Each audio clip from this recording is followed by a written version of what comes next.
11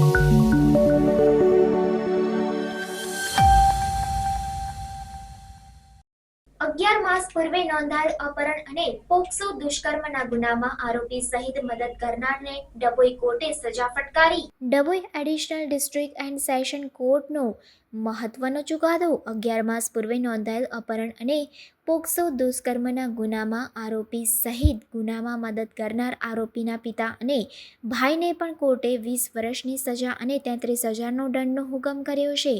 Dabhoi police station હદ વિસ્તારમાં વર્ષ 2023 એટલે કે 11 માસ પૂર્વે નોંધાયેલ અપહરણ અને પોક્સો દુષ્કર્મના ગુના સંદર્ભનો કેસ, જેની બનાવ હકીકતમાં આરોપી યુવક અલ્તાફ લતીફભાઈ સૈયદ ડભોઈ હદ વિસ્તારમાંથી 17 વર્ષીય સગીરાને લગ્નની લાલચ આપી ભગાડી ગયો હતો.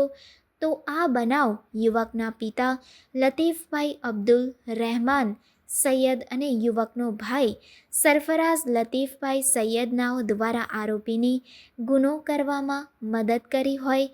ત્રણેય આરોપીઓ સામે Dabhoi additional district and sessions કોર્ટમાં જજ એચ.જી. વાઘેલાનાઓ સમક્ષ કેસ ચાલી જતા સરકારી વકીલ એચ.બી. ચૌહાણની દલીલો અને પુરાવાઓને ધ્યાનમાં રાખી ત્રણેય આરોપીઓને કોર્ટે 20 વર્ષની સજા અને 33,000 દંડ ભરવા હુકમ કર્યો હતો. ડભોઈ કોર્ટે અત્યાર સુધીમાં પ્રથમ ચુકાદો આપ્યો, જેમાં આરોપી સહિત આરોપીને મદદ કરવા સંદર્ભે તમામ આરોપીઓને એક સરખી સજા ફટકારવામાં આવી છે, જ્યારે સમાજમાં દાખલો બેસે તેવો ચુકાદો કોર્ટ દ્વારા આપવામાં આવ્યો છે.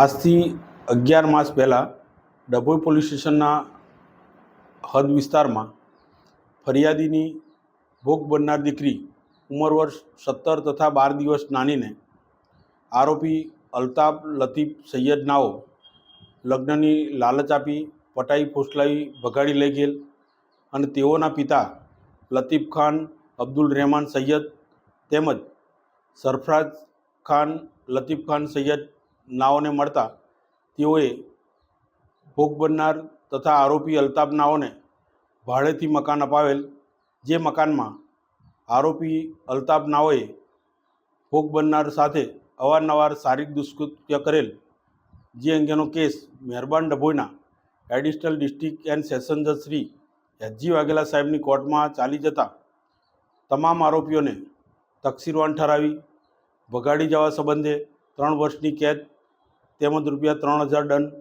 તેમજ અપહરણ કરવા બદલ 5 વર્ષની કેદ તેમજ 5,000 દંડ તેમજ ભોગ બનનાર સગીર બાળા ઉપર અવારનવાર બળાત્કાર કરવા સંબંધે 20 વર્ષની કેદ તેમજ ₹25,000 દંડ ભરવાનો હુકમ કરેલ છે.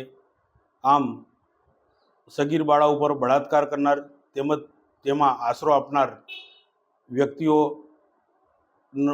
વ્યક્તિઓમાં ભય વ્યાપે તે પ્રમાણેનો ઉદાહરણરૂપ ચુકાદો નામદાર કોર્ટે આપેલ છે.